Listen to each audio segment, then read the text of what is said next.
Friday, August 7th, around like 9:30 p.m. And Terrified by Fakemink is just an incredible art piece. Like really, it's something special. That shit has been on repeat all summer, and it has just it's spoken to me on a deep level. I like all, most of Fakemink's music. It's all pretty good, but this album is just something. It's just usually nowadays, especially with Fakemink's not super underground anymore. He's becoming pretty mainstream, but with underground rappers, you don't really get albums like this. Like, this is just such a coherent piece of art that it's really something special. And like the vibe that it's trying to create, and it does create, is it's some people I think said it's like, I don't know, like a spy movie, like and I can kind of see that, but it's like it's a dark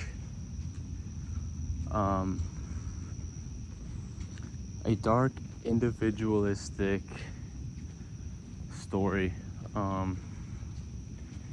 that it's a story that it's the beginning of a story, because the album is very open-ended in terms of how it ends and how the lyrics kind of they point to and they describe a young hustling individual that's all about himself, I guess, not in like a bad way, but about himself and his pursuit of his art and his how like a little bit about his past and his past love interests a little bit, I think. So it's a very it's the beginning of a story. Like, the album is telling the beginning of this story, and I think it's really incredible how it tells that story. And first listen, you're not really gonna get that. Like, you will, because first listen, at least for me, I focus on how well do I enjoy the songs. Sorry, I swear I just heard something, but first time I went through and I was like, all right, like, wow, I actually like pretty much all of these songs, and I added them to my playlist and shit. And so obviously that's good, but you keep, let me rephrase, besides the songs being pretty catchy, I was immediately like, wow, like the vibe of this is just, it's exactly what I love, like exactly. That's why this album has been like so impactful to me. Like, even though it's not necessarily like a super deep introspective piece of art, at least from my perspective, the person who wrote it may say differently, but like I said, it's the beginning of a story, so it's not super introspective and reflective yet, but like the vibe, it's just incredible. And like I said, it's the dark individualistic pursuit of material items, I guess, which is, it's a young man's game, and it's like, it's just telling a story of the beginning of someone's journey. So it'll be cool to see, future projects by him, that how they kind of develop this story. I could be totally just reading into this too much, but I think that's what's going on.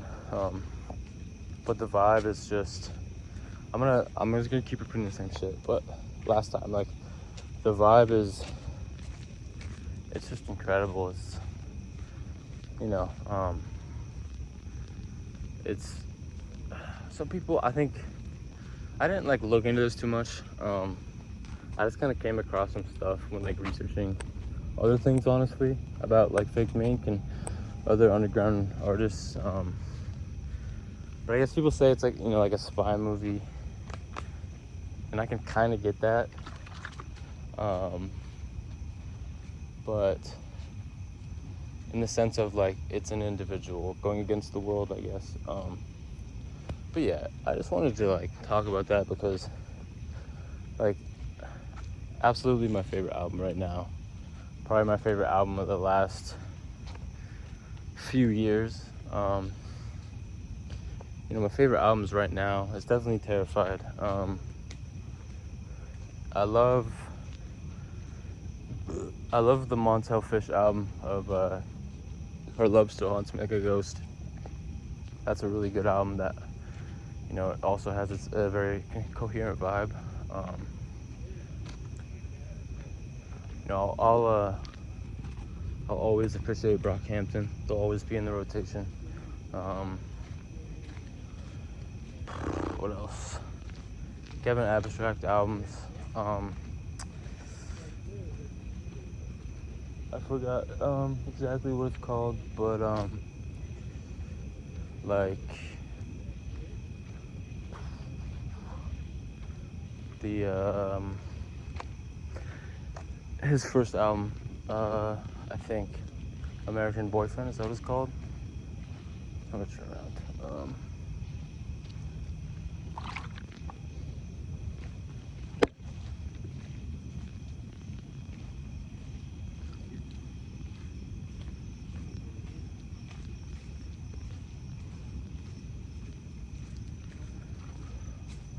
Oh, there's someone walking. I don't want to talk. But yeah, Kevin Abstract always in the rotation. Brockhampton always in the rotation. Love them. What else? When I was younger, I was really into Logic,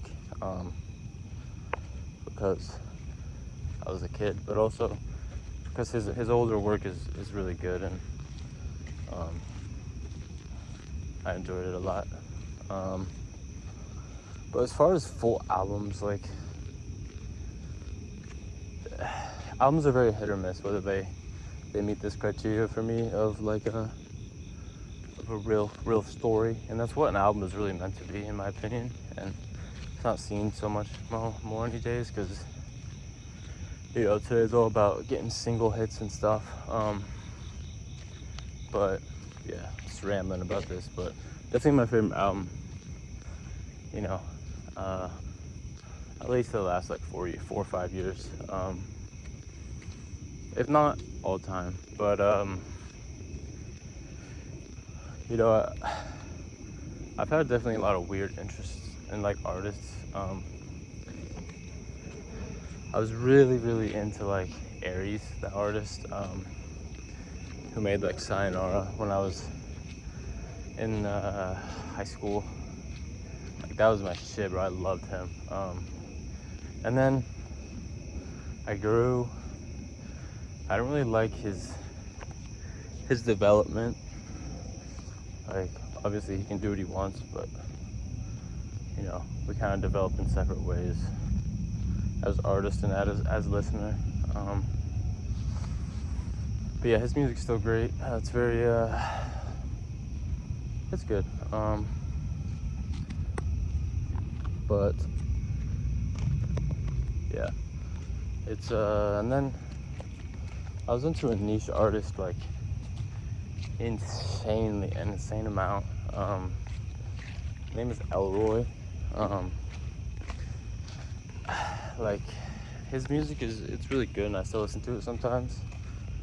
He hasn't really put out a lot of stuff recently.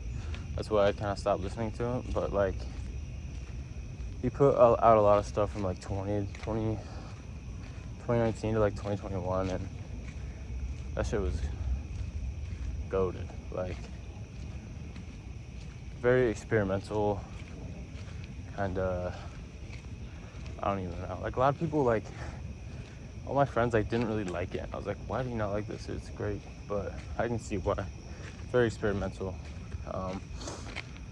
But yeah, so it's. But now, you know, fakemink is pretty good. Definitely my favorite artist right now.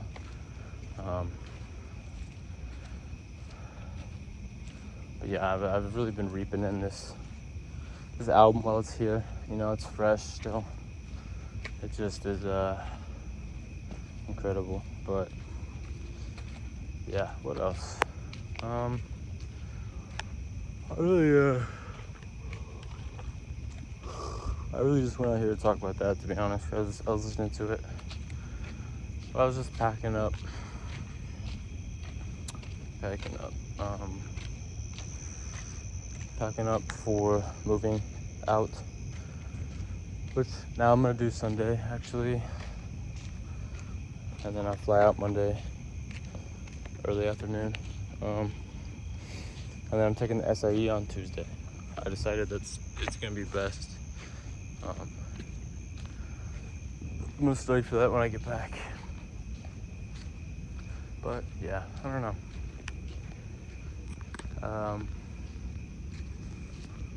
Yeah.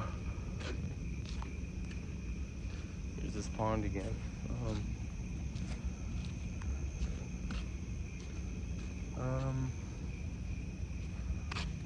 This rabbit just disappeared. It's kind of creepy.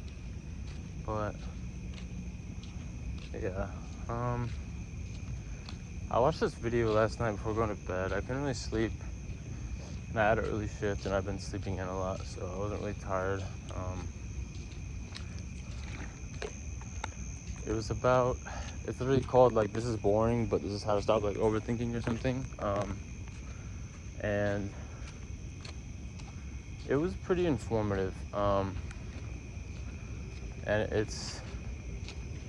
I don't think it's such a one-step solution to, as he claims, for all people, especially me, because my brain is constantly running. But his argument basically was that, I think his name is Daniel or something, so if you're gonna go look that up, but Daniel, he was talking about overthinking and how it's an anxiety-caused addiction, which was the part that it was really kind of stuck with me, which is that overthinking it's like an addiction that feeds in within itself, which looking at it that way is really true, because I have a really bad problem with overthinking, you know, as I've talked about a lot, and looking at it as like an addiction that feeds itself, because like, you know, you start overthinking about something and it causes you anxiety, and then you start overthinking about it to relieve the anxiety that it caused, and it's just a cycle. And he basically says, like, if you have passion and you keep yourself busy, basically, that it'll go away, and that is true. But it's not necessarily that simple for me, because my mind will run even if I'm super focused and busy. But you know, looking at it as an addiction is like the first step to kind of getting past it. And he just says to like really recognize it when it starts. And even today I've been doing that, and it's, you know, when you can catch yourself, it's nice to be able to be like, okay, I'm not gonna do that right now, because he also, like, he talks about how it's really a control thing, and I was like, wow, that's true. Like, all this week when I've been so stressed about like talking to this girl, I realized like I've been trying to control the situation by thinking about it and running through every possibility and all that. And it's true, like, you can't control it. Like, you're just wasting your mental energy. I almost just fell, holy shit. Tripped on like a fucking stick or something. But you can't control the future. Like, you cannot. So trying to like control it is just stupid, and it's a waste of energy. That's his point was, that. But it's true, because it is a control thing. Like, I was very nervous about talking to this girl, and I ultimately just made myself more anxious about it, and I didn't end up doing it, which I regret. And so, you know, regarding that, like, I still may, you know, do the coworker thing I'm talking about, but I haven't been like thinking about it all day, like running through all those scenarios. I'm just like, if I'm compelled, you know, Sunday, whenever, like, I'll do it. But I'm not, like, I'm already getting anxious thinking about like all those scenarios that could happen out of that, like bad ones. But I just can't, like, I can't worry about that. I just gotta live. And so yeah, that's that. I'm gonna miss this little area right now. I'll probably try to do at least one more journal, maybe Sunday night. Yeah. I realized, I probably already talked about this, but I really am, and it's ultimately a product of growing up as an only child, I think, but I'm very, almost too protective over my personal time. And I don't think it's a thing I really want to necessarily change too much, but it can kind of get in the way when I'm trying to meet girls and meet friends and do things where it's just like, oh, I'd rather just be alone right now. And, like, I was gonna maybe hang out with this girl tonight. Like, we like half made plans, but then I'm like, do I really want to do that? Like, I'm not really attracted to her. She just, like, she had like crazy huge tits, and at first I was like, okay, I'm gonna hang out with her to, you know. But then I was like, do I really care? Like, not really. Like, that's not gonna, like, in the long run, that's not gonna provide anything for me. Like, I'd rather just study and work on my stuff. Like, that's more value to me. And like, at least in terms of women, like, if I'm not into a girl, I'm not gonna waste my time with her. Like, I'm not gonna hang out with a girl that I don't really like. And I'm only gonna really pursue the ones I really do like. And so yeah, I don't know. I'm not gonna waste my time with this girl that I may or may not have sex with just because she has huge tits and is mildly attractive. But, you know, I'm not gonna waste my time with that because I don't really care. Now, if this girl was like someone I really was into, like, yeah, I'd spend tonight hanging out with her. But I don't know, like, you know, but I don't know. I'm trying to find somewhere I can put my phone while I pee. I'm just gonna pee right here.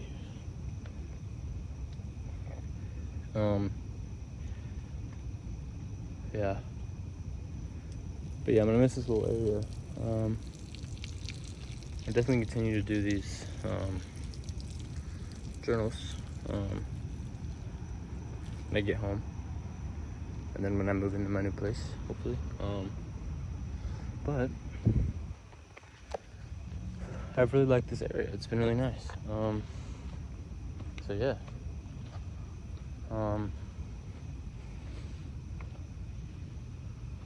Yeah, that's about it. I'm gonna walk back now.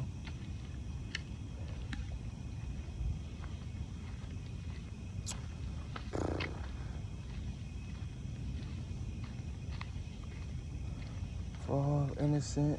What did he say? Bay innocent. Bay innocent. A whore now. Some shit like that. Bay innocent. A whore now. Such a good fucking album. It's crazy. But yeah. You know, I'm looking forward to going home, honestly. Usually I don't say that, but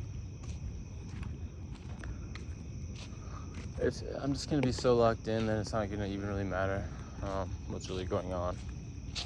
So that's fine. yeah, it's gonna be a nasty little grind for a while. But I gotta get used to that. You gotta get used to that. I gotta grind to make it,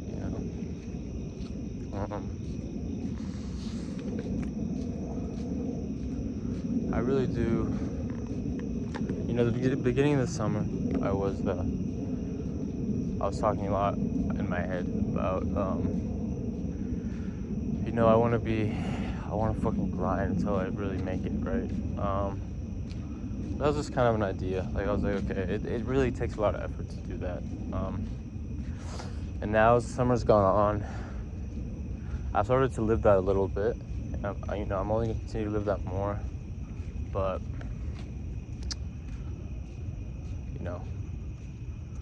I enjoy it if it's to do stuff that I like. I hate working on shit I don't want to do, but shit that motivates me, like, I could work on it for a long time, forever. But yeah, just try to enjoy life, enjoy the moment.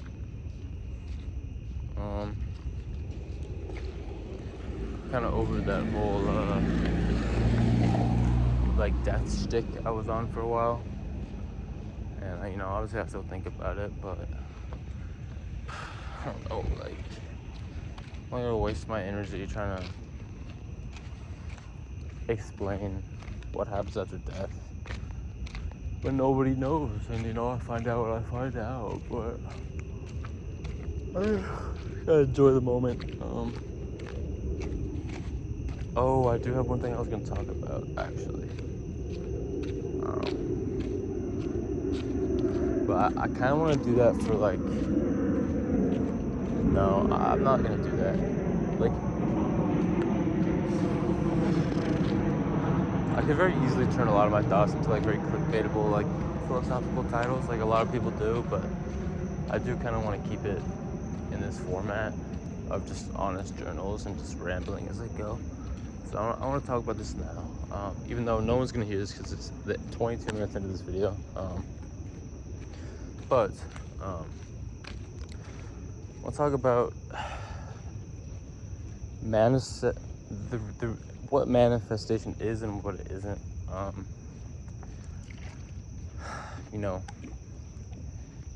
And it's taken me a long time to kind of realize what manifestation is. I feel like a lot of people can mislabel it to what it is. What it is at least from my experience so far, it's a long-term way of life, a way of thinking, and a way of living. What it isn't is a short-term visualization exercise, which a lot of people can kind of like think it is, and it's just not. And I've learned that, a lot of people kind of, at least I get the impression that they think they can just like manifest things instantly, like it's some sort of magic. Like, I manifest I want this girl or guy, I manifest I want this car, and like whatever.